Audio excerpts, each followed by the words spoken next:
अंदर मुसलमान के अलावा गैर मुस्लिम भी हो सकते हैं, लेकिन किसी गैर मुस्लिम ट्रस्ट में और किसी गैर मुस्लिम बोर्ड में कोई मुसलमान मेंबर नहीं हो सकता। ये कौन सा कानून है?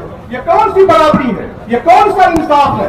आईने हिंद का दफा 13, 14, 15, 19, 25, 26, 29 हमें इस बात की गारंटी देता है कि हम मुल्क के अंदर बराबर के शहरी हैं, हम मुसावात के साथ जीने का हक रखते हैं, लेकिन हमारे साथ जुल्म किया जा रहा है, नाइंसाफी की जा रही है।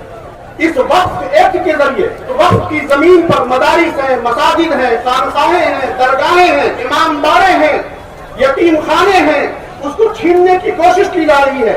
जाहिर सी बात है कि हम चुप नहीं बैठेंगे, हम हाथ पर हाथ धरे नहीं रहेंगे, हम पूरी ताकत से लड़ेंगे।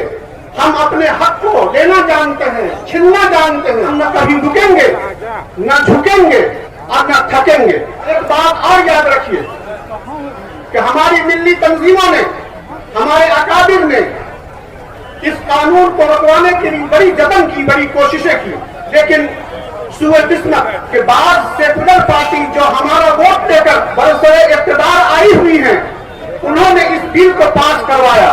अगर वो साथ न देती तो ये बिल पास न हो पाता। इसका मतलब यह है कि ये बिल खुद उन पार्टियों ने पास करवाया।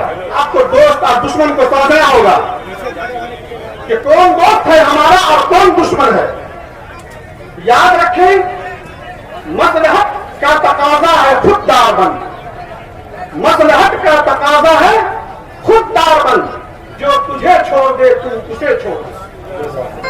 हम ये जानते हैं कि किन पार्टियों ने हमें धोखा दिया, हमारे पीठ में खंजर घोंपा। याद रखें कि हम उन पार्टियों को सबक सिखाएंगे आइंदा इलेक्शन के अंदर।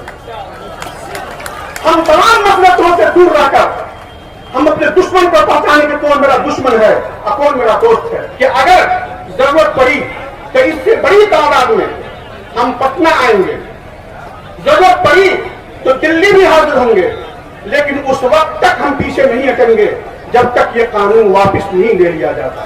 बहुत खूबसूरत अंदाज।